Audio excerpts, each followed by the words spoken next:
Panas banget siang iki lur. Tapi aku nggak boleh kalah dengan panasnya matahari. Aku harus selalu semangat, seberapapun beratnya hari ini.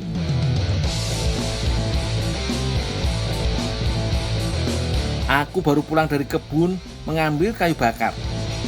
Sebagian warga di Kabupaten Bantul masih memakai sisa-sisa batang pohon mati untuk dijadikan bahan bakar memasak.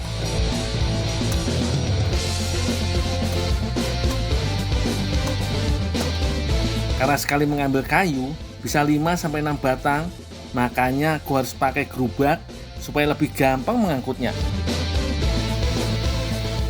Lah beneran gundul liwat tulung ki digawakne mulih sisan. Ning ngusung kayu. Tebang apa tuh, Pak? Digoreng digawe keripik karo disayur mengko nggo madang awan. Wah kok ngeterke kayu bakar sih kayak, Pak? Sisan le liwat, sisan le ngusung. Ndak engko sore Kowe udan. tak baleni kowe. Ndak udan omahku dalan masuk angin barang. Waduh. Iya, apa tuh, Pak? Ya. Nggih. Meski semakin berat, aku harus segera mengantarkan batang pisang ke rumah Bu Heni untuk dijadikan olahan.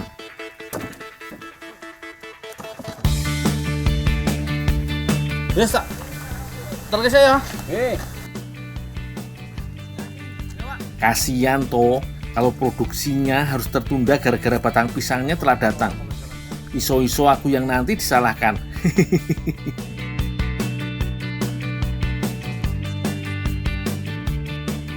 Mas Gundul, saking pundi Mas? Ini ambil kayu bakar. Loh, kok panas-panas loh Mas? Mending di rumah aja istirahat. Wah, ini harus nganter kayu bakar. Mau titipan bonggol. Mbak mau kemana tuh, Pak? Itu mau bikin keripik di situ loh Mas. Keripik apa? Keripik bonggol pisang. Bareng aja po. Aku emang dititipi bonggol kan ngeterke di rumah ya. Udah bareng aja Mas ya. Oh iya. Lho, cepet malah ngobrol gelak udan. Oh iya, Pak. Yo. Ya, Pak, yuk.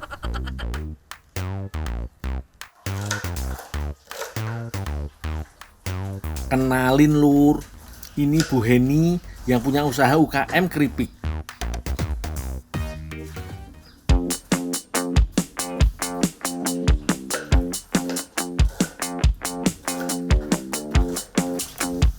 Bu Heni membuat berbagai jenis keripik, tapi yang paling laku dan dicari orang, keripik pelepah pisang. Awalnya cuma mencoba-coba bagaimana mengolah limbah dari pohon pisang. Akhirnya, setelah beberapa kali uji coba, Bu Heni berhasil membuat keripik pelepah pisang yang laris manis di pasaran.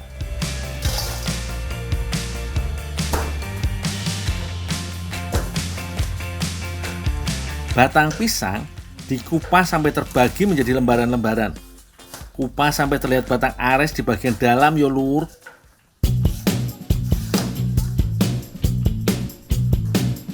Yang mau dijadikan keripik hanya rongga-rongga bagian tengah pelepah. Bagian itulah yang teksturnya tidak keras. Kalau pelepah luarnya masih alot kalau digigit. Biasanya yang dipakai batang pisang kepok. Alasannya karena tekstur batangnya yang lebih lembut dan seratnya tidak terlalu banyak. Selanjutnya, batang pisang diiris tipis-tipis. Setelah itu, dicelupkan sebentar dalam tepung bumbu dan digoreng setengah matang. Kemudian, batang pisang ditiriskan dan didiamkan. Tujuannya agar keripik pelepah pisang tetap garing dan tidak mudah melempem. Setelah 5-10 menitan, keripik pisang digoreng lagi sampai matang.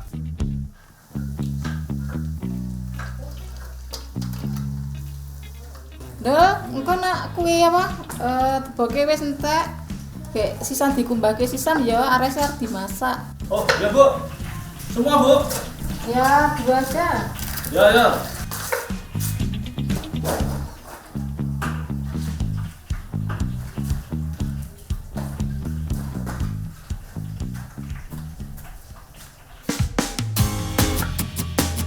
Potong aresnya tipis-tipis yo.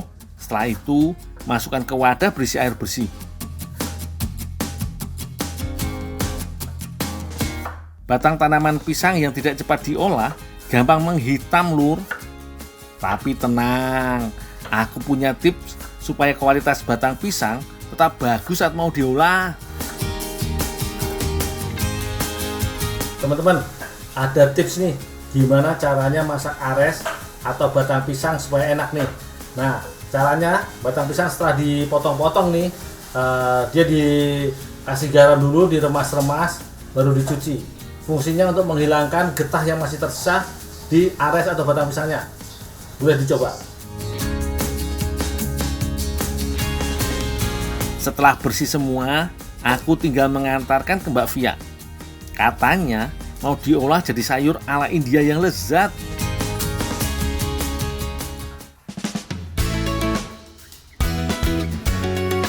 Mbak Via mau membuat coto ares, olahan khas India yang dipadukan dengan batang pisang. Wah, kelihatannya menarik iki, Lur. Mbak, ini Mbak, aresnya udah dicuci, Mbak, udah dipotong-potong. Suan Gindul. Oh, coba. Bumbu basahnya terbuat dari bawang merah, bawang putih, kemiri, cabai merah, kunyit, laos, kencur, daun jeruk, serai, garam, dan gula jawa. Bumbu keringnya antara lain kapulaga, kayu manis, lada, ketumbar, cengkeh, dan bunga lawang. Selain itu, ada tambahan kelapa tuanya, Lur. Bumbu basahnya dihaluskan dulu, Lur. Untuk serai dan daun jeruknya cukup digeprek kasar aja. Kelapa tuanya langsung diparut untuk dijadikan santan.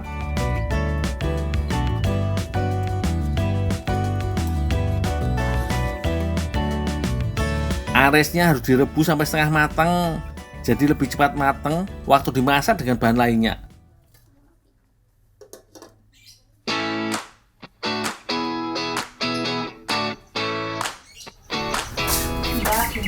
Oh, iya, senang ya, Bu.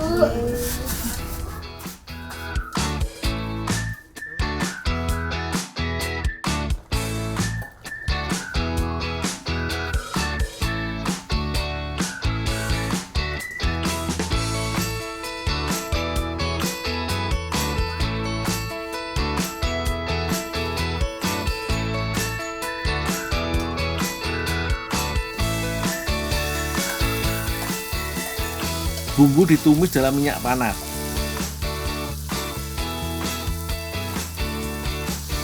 Ingat yo, Lur, kalau masak pakai santan, pastikan bumbu ditumis sampai benar-benar wangi dan matang. Itu akan membuat masakan tidak cepat basi. Sudah harum iki, Lur. Langsung masukkan ares dan santannya. Tunggu sampai kuah santan menyusut.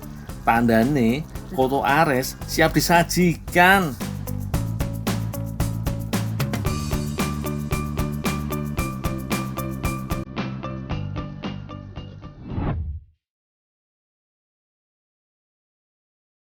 Coto ares ini mirip kari dengan aroma rempah yang sangat kuat, Lur.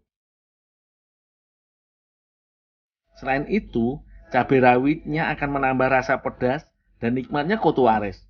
Iki bener-bener seleraku banget, Lur. Paling pas dimakan dengan nasi panas. Gurih pedas nikmat, Lur.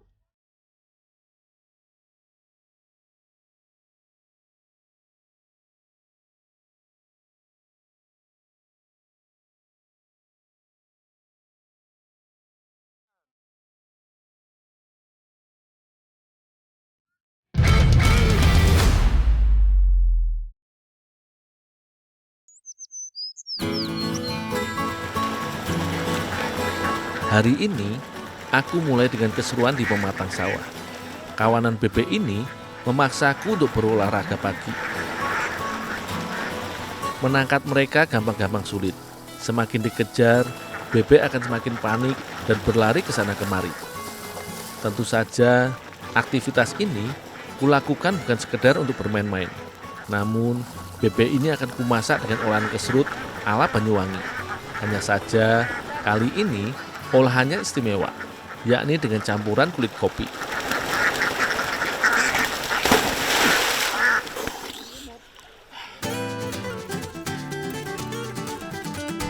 Kopi Banyuwangi memang tak setenar kopi Toraja ataupun kopi Gayo dari Aceh.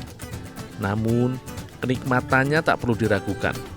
Penggemarnya sudah menjamur di seluruh Nusantara. Tak heran, hingga kini perkebunan kopi menjadi salah satu andalan sektor pertanian Kabupaten Banyuwangi.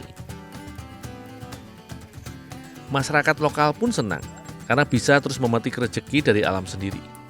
Lahan subur di dataran tinggi Banyu Kidul ini cocok ditumbuhi kopi Robusta. Walau secara bentuk tak ada beda dengan kopi Arabica, namun kopi Robusta cenderung lebih mudah bertahan hidup dengan beragam perubahan iklim.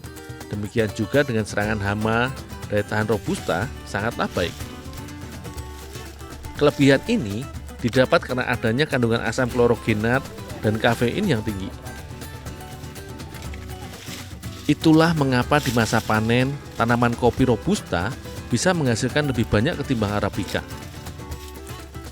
Walau tingginya kafein membuat rasa Robusta lebih pahit dibandingkan Arabica, tapi bagi penikmatnya, ini tentu tak menjadi masalah.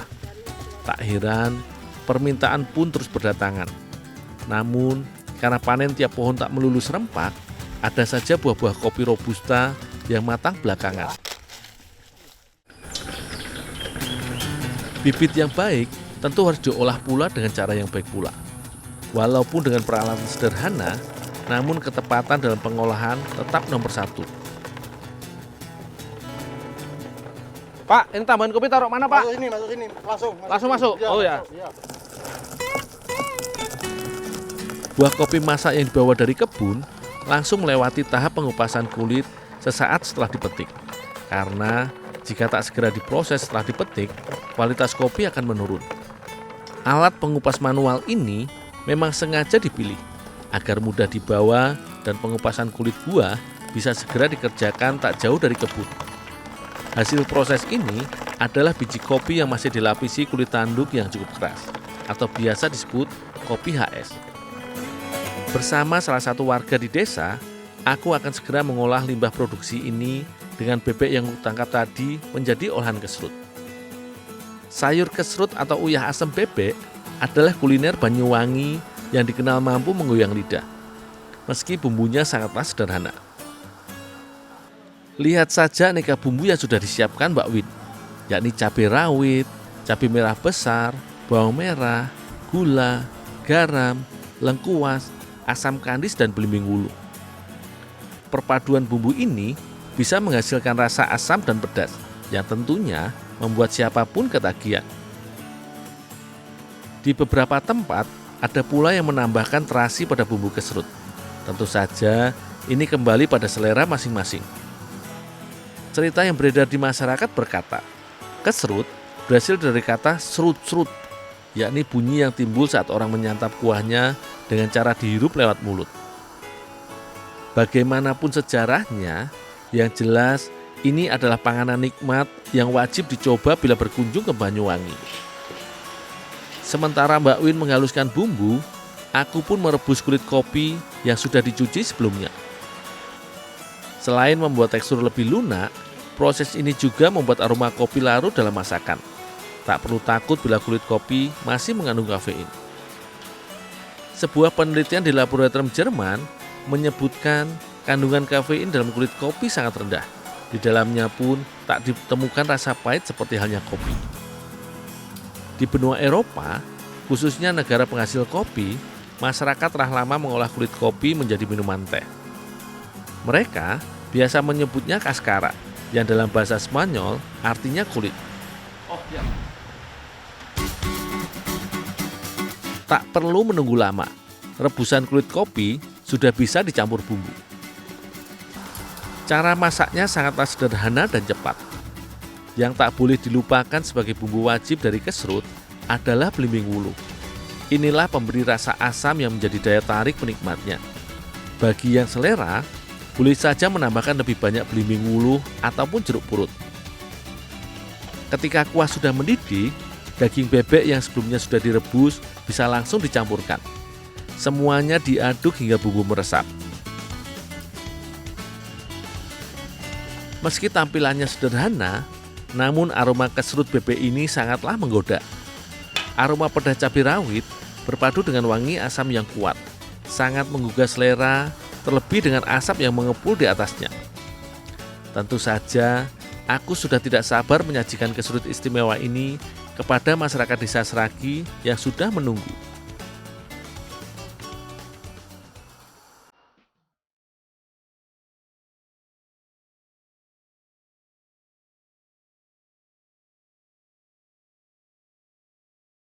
Rasa asam dan pedasnya yang dominan membuat tiap gigitan daging bebek begitu nikmat. Pada kulit kopi tak ditemukan sama sekali rasa pahit. Teksturnya yang berserat bisa menjadi pengganti sayur, pelengkap makanan siang kali ini. Kuah kesrut yang panas dan segar sangat menambah selera makan. Siapapun yang melahapnya akan berkeringat. Sangat cocok sebagai panganan penghangat tubuh di dataran tinggi seperti halnya di sini. Tentunya bukan hanya nikmat. Dengan adanya tambahan kulit kopi, kesrut bebek menjadi lebih kaya gizi. Seorang ahli dermatologis mengatakan pada kulit kopi mengandung vitamin A dan C yang tinggi. Ini sangat baik untuk kesehatan kulit. Besar harapanku berbagai daerah di Indonesia juga ikut mengolah kulit kopi, khususnya di kantong-kantong penghasil biji kopi. Aku yakin akan makin beragam olahan nikmat, sehat dan ramah lingkungan dari Nusantara.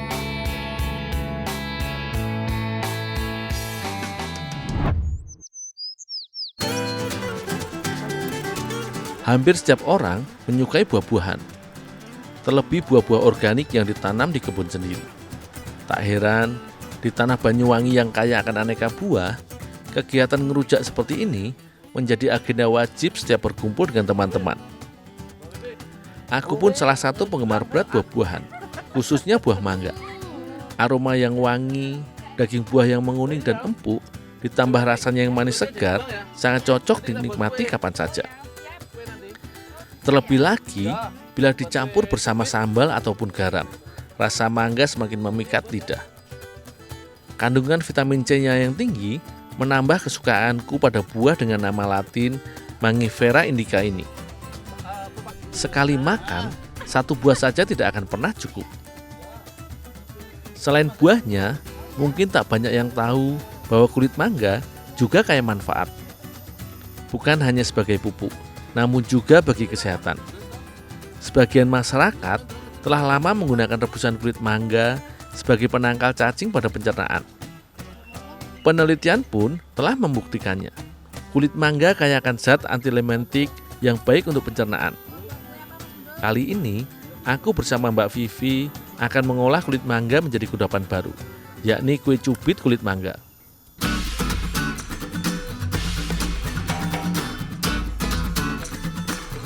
Kue cubit adalah kue asli Indonesia yang menjadi favorit segala usia. Konon, kue yang berasal dari Betawi ini sudah ada sejak zaman Belanda. Dari cerita yang beredar, pencipta kue cubit awalnya terinspirasi dari sejenis pancake yang berasal dari negeri kincir angin itu. Untuk membuat kue cubit, bahan yang digunakan sangat mudah ditemui di pasaran, yakni telur ayam, tepung terigu, gula pasir, baking powder, vermipan, vanili, dan mentega. Semua bahan ditambahkan satu persatu dan diaduk hingga bercampur rata. Sementara Mbak Vivi membuat adonan kue cubit, aku pun menumbuk kulit-kulit mangga. Dengan ditumbuk, maka nutrisi dari kulit mangga akan tetap utuh. Berbeda jika dihaluskan dan dibuat tepung. Walaupun lebih awet untuk disimpan, namun beberapa nutrisi akan hilang karena pemanasan. Kulit mangga memang mengandung banyak kandungan penting seperti halnya AHA yang baik untuk kulit, beta-karotin, serta antioksidan yang tinggi. Ada juga senyawa resveratrol yang berperan dalam menurunkan kadar kolesterol. Jadi, sangatlah disayangkan jika bahan pangan kaya manfaat ini terbuang sia-sia.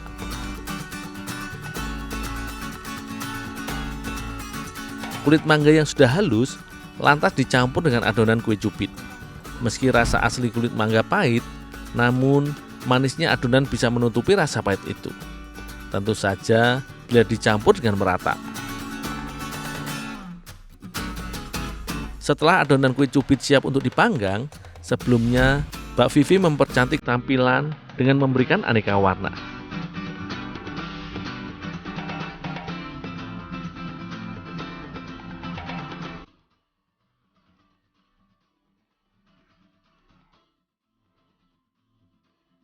Sebelum memanggang, tentunya cetakan harus diolesi dulu dengan mentega, agar nantinya kue tidak lengket. Dijaga pula agar adonan tidak bergelembung, karena nantinya bisa membuat tekstur kue berlubang. Setelah kue cubit kembali tren di ibu kota, beberapa cara menikmati kue ini pun mulai beragam sesuai selera. Sebagian orang menyukai kue cubit matang, namun banyak orang pula yang menggandrungi kue cubit setengah matang, di mana lapisan atas kue masih lunak dan encer. Lelehannya yang empuk, hangat dan manis membuat banyak orang memburunya. Walaupun memiliki sensasi berbeda, namun kue cubit setengah matang bisa berbahaya bila terlalu sering dikonsumsi. Ini disebabkan karena adanya kandungan telur yang bila dikonsumsi terlalu banyak dalam keadaan belum matang, berpotensi sebagai media tumbuhnya bakteri Salmonella. Bakteri ini sering menyebabkan gangguan pencernaan seperti halnya penyakit tipes, terlebih bila dikonsumsi oleh orang dengan daya tahan tubuh yang rendah ataupun anak-anak.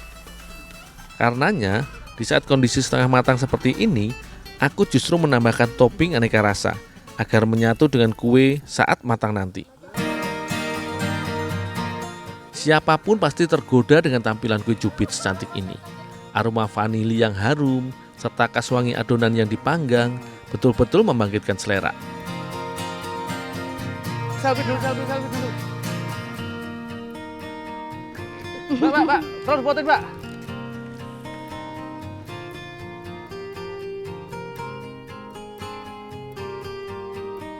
Yeay! Kuenya udah jadi, Mbak. Nah, ini nih kue cubit dari kulit mangga yang kita pakai rujaan tadi. Ya, dicicipin. Rasa kue cubit ini memang seindah tampilannya. Rasa manis berpadu dengan aneka topping membuat masing-masing kue memiliki kenikmatan yang berbeda. Apalagi dinikmati dalam kondisi hangat, rasanya betul-betul sempurna. Tak perlu takut akan timbulnya sensasi pahit dari kulit mangga. Santapan ini wajib dicoba untuk siapapun yang ingin menikmati kudapan tradisional yang sehat namun tetap nikmat.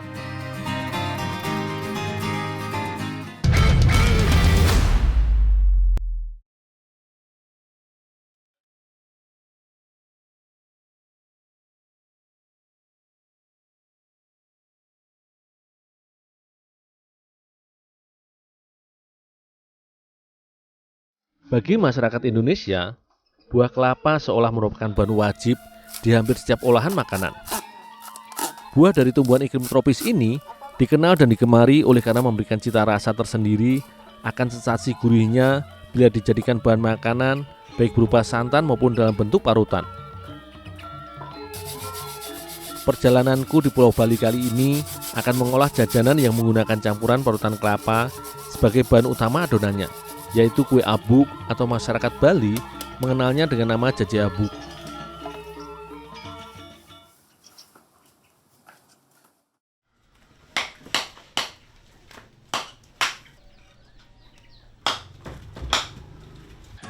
Masyarakat Bali dikenal sangat menjunjung tinggi nilai-nilai falsafah akan budaya leluhur. Perilaku keseharian mereka yang bersahaja serta rasa syukur akan kekayaan alamnya yang subur menjadi sebuah sinergi dalam tatanan kehidupan, tak terkecuali dalam penyajian serta pengolahan bahan makanan. Jaje abuk merupakan olahan jajanan atau kue yang biasa disajikan di hampir setiap acara adat atau ketika bertamu ke rumah warga di wilayah Bali Timur atau tepatnya di seputaran Karangasem. Jaje abuk sendiri sebenarnya sangat identik layaknya jajanan atau olahan kuliner tradisional khas Bali lainnya, di mana selalu menggunakan tepung beras sebagai bahan utamanya. Beras yang sudah direndam semalaman dan sudah dikeringkan, selanjutnya ditumbuk hingga menjadi butiran tepung yang halus.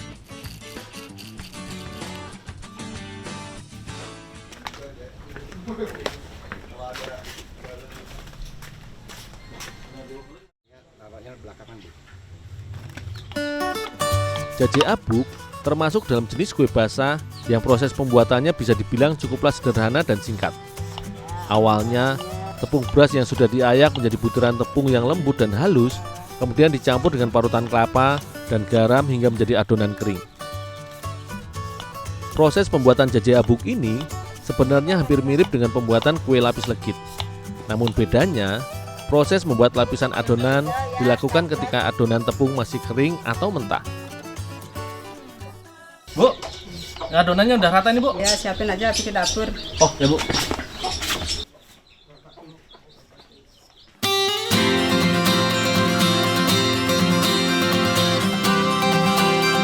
Secara bergantian, adonan tepung beras yang sudah dicampur parutan kelapa disusun berselang-seling dengan gula merah dan gula pasir yang sudah diberi pewarna makanan, diisikan ke dalam cetakan dari tanah liat atau gerabah yang dilapisi dengan daun pisang.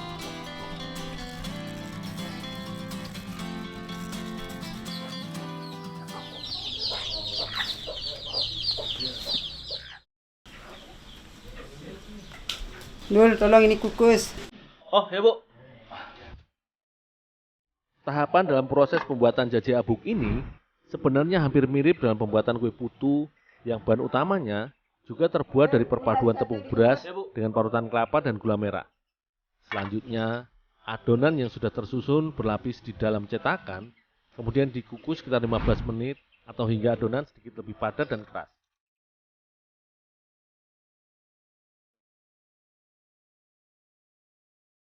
Bila daun pisang pembungkus sudah layu dan sedikit berubah warna menjadi kecoklatan, itu tandanya adonan jaje abuk ini sudah matang dan siap disajikan.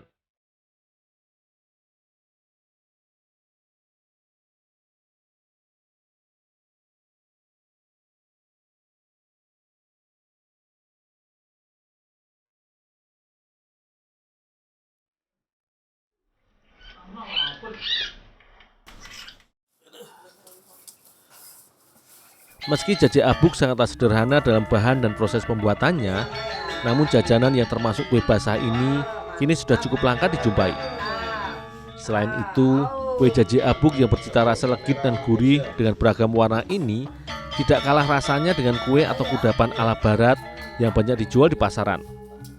Lembutnya adonan tepung yang sudah matang serta hangatnya suasana ketika disajikan seolah mengingatkan saya untuk memahami betul akan makna di balik kesederhanaan dan keragaman, karena seringkali menyimpan keistimewaan yang tak pernah kita sadari.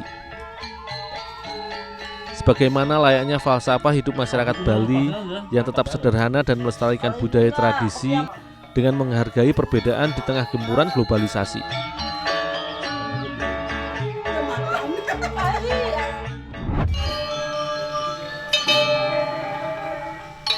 Bila mendengar kata buah maja, pastilah kita akan tercitra serta berpikir akan cita rasanya yang pahit.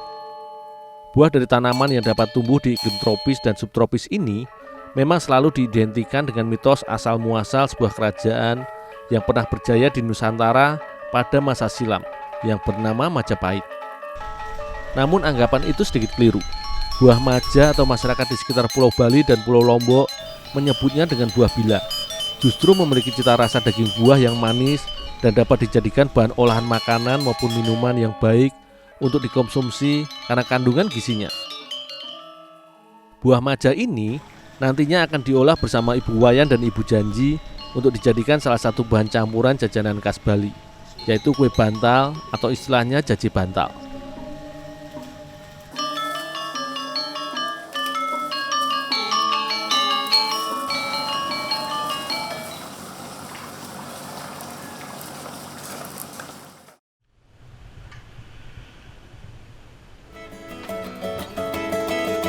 Sementara Ibu Wayan menyiapkan janur kelapa untuk dibentuk sedemikian rupa sebagai wadah atau cawan dari jajanan yang dikenal karena bentuknya yang unik ini, aku mempersiapkan terlebih dahulu buah maja yang akan dijadikan campuran bahan nantinya. Meski termasuk dalam keluarga tanaman Rutaceae atau jeruk-jerukan, namun buah maja memiliki kulit yang keras. Selain itu, karakter daging buahnya layaknya buah sirsak yang berwarna putih serta bertekstur lembut dengan biji yang kecil. 。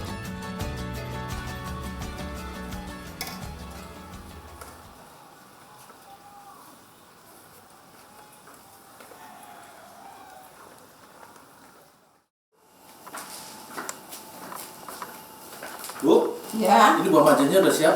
sudah. Terus ini ya. Terus ini tolong diparut kelapanya ya dulu. Oh, ya Bu. Jaje bantal sendiri sebenarnya merupakan jajanan tradisional khas Bali yang proses pembuatan serta bahannya hampir mirip dengan olahan kue lepet yang menggunakan beras ketan sebagai bahan utamanya.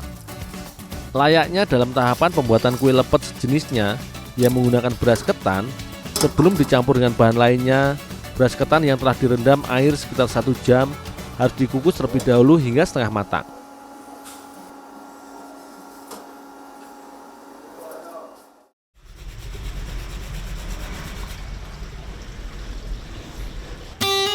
Jaje bantal merupakan jajanan Bali yang memiliki sensasi cita rasa yang legit dan gurih. Sebagai bagian dari bahan campuran jaje nanti, agar terasa gurih, parutan dari buah kelapa yang setengah tua pun disiapkan.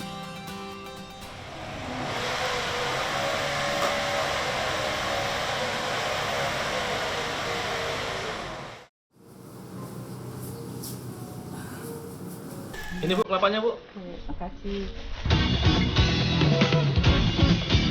Jajanan yang bahan utamanya terbuat dari beras ketan ini dinamakan jaje bantal karena beras ketan yang telah dicampur dengan bahan garam dan juga parutan kelapa ini kemudian dibungkus dengan janur dan diikat hingga berbentuk menyerupai bantal. Bagi masyarakat Bali, olahan jaje bantal biasanya menggunakan buah pisang atau kacang hijau sebagai isiannya agar memiliki sensasi rasa buah manis dan gurih. Namun kali ini, aku bersama Ibu Wayan dan Ibu Janji mencoba menggunakan buah maja sebagai variasi isian dari jajan yang selalu disajikan ketika upacara maupun pesta adat Bali ini. Selain itu, supaya menarik dan berbeda dengan jaje bantal isian pisang, beras ketan pada jaje bantal maja diberikan pewarna alami yang terbuat dari daun suji.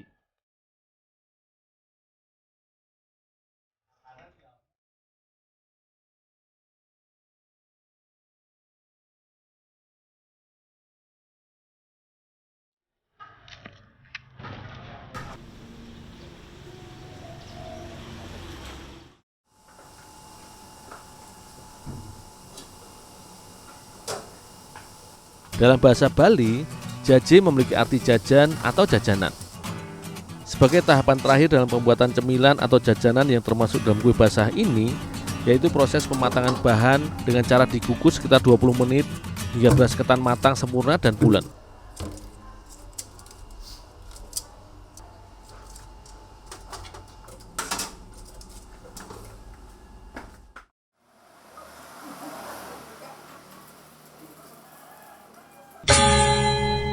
Jaje bantal buah maja seolah menjadi varian baru dalam khasanah olahan jajanan tradisional yang bermanfaat bila dikonsumsi oleh tubuh.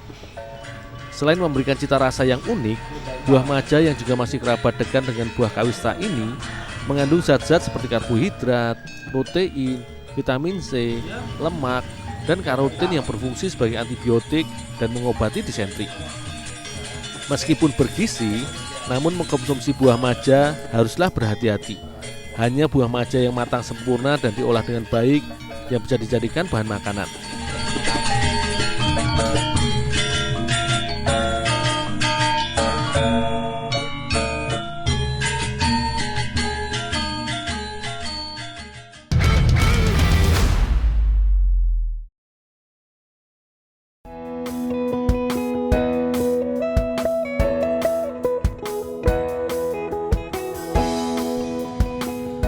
Dalam setiap olahan makanan, bahan seringkali memang menjadi komponen utama yang akan mempengaruhi cita rasa serta karakter pada olahan makanan yang dibuat. Tidak jarang eksplorasi bahan dasar olahan pun dilakukan sebagai upaya menambah variasi. Bagi masyarakat Lombok, buah jot atau di beberapa wilayah di Indonesia juga dikenal dengan istilah buah jamblang serta buah cuwet ini seringkali hanya dikonsumsi langsung buahnya yang sudah matang. Namun dari keluarga Mirataceae atau suku jambu-jambuan ini dapat ditemui baik dibudidayakan maupun tumbuh liar di wilayah Asia tropis dan Australia. Penyebaran pohon jamblang ini mulai dari Himalaya, India, Sri Lanka, Malaysia, dan Australia. Di Indonesia sendiri, Tanaman yang sebenarnya bisa tumbuh sampai pada ketinggian 1.800 meter di atas permukaan laut ini biasa dijumpai tumbuh liar di hutan atau pekarangan di dataran rendah hingga ketinggian 500 meter di atas permukaan laut. Petualanganku kali ini akan mencoba berkreasi bersama warga lokal di wilayah Lombok dengan bahan lokal yang ada untuk diolah menjadi bahan dasar jajanan tradisional di sini, yaitu kue dari buah jot ini. Hati bang, licin bang. Yo, pelan-pelan.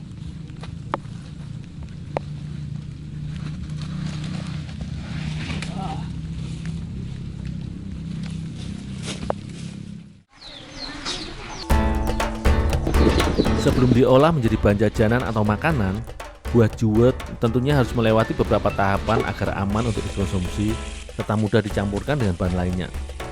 Salah satunya dengan dicuci terlebih dahulu supaya bersih dari sisa kotoran dan juga binatang seperti serangga atau ulat yang terkadang melekat pada buah yang secara tampilan hampir mirip dengan buah anggur ini.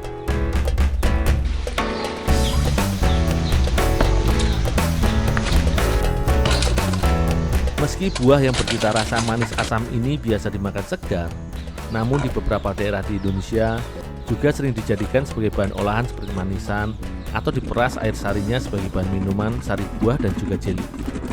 Sebelum diolah, buah juwet dipisahkan dari biji kerasnya terlebih dahulu dengan cara digoncang di dalam 2 wadah tertutup atau mangkuk yang ditangkupkan seperti ini. Selain mempermudah pemisahan daging buah yang lunak dengan biji, proses pemisahan biji dengan cara ini sengaja dilakukan agar tangan tidak terlalu kotor karena noda getah buah juwet.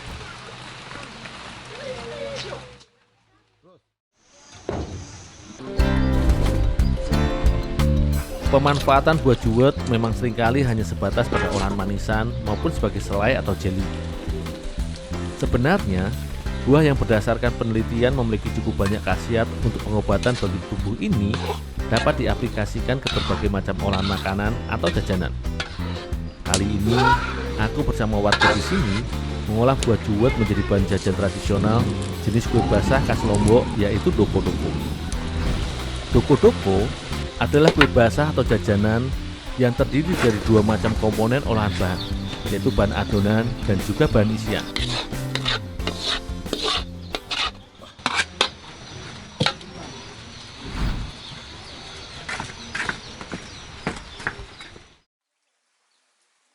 Sementara aku mengolah buah juwet menjadi selai, Ibu Sumiati menyiapkan adonan jajanan. Doko-doko sebenarnya merupakan jajanan tradisional yang bahan adonannya hasil percampuran tepung ketan dan santan dengan isian dari kelapa parut yang dicampur dengan gula atau biasa dikenal dengan unti. Namun kali ini, Ibu Sumiati menambahkan buah juwet sebagai campuran adonannya. Proses pembuatan kue basah yang di Pulau Jawa biasa dikenal dengan istilah kue bugis ini cukuplah sederhana dan singkat, di mana semua bahan dicampur menjadi satu membentuk adonan yang kalis. Setelah semua bahan tercampur, barulah adonan yang sudah padat dan kalis ini dibentuk dan diberikan isian dari selai buah juwet yang telah aku buat. Bu, selainya udah jadi nih, Bu.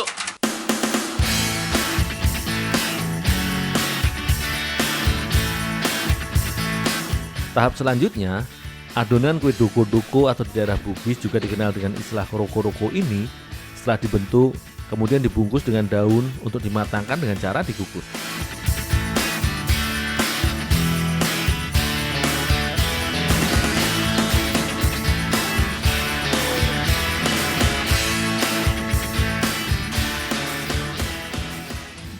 Bu, saya kukus dulu ya. Ya.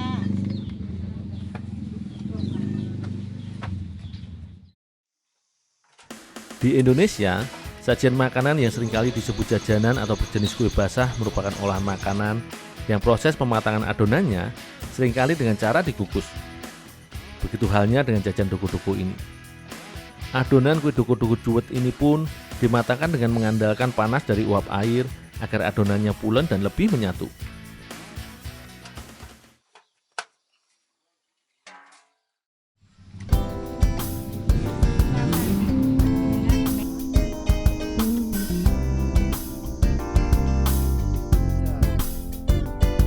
Sebagai sajian jajanan atau cemilan, olahan doko-doko juwet ini seolah merupakan inovasi pada jajanan tradisional khas Lombok yang cukup syarat gizi untuk dikonsumsi.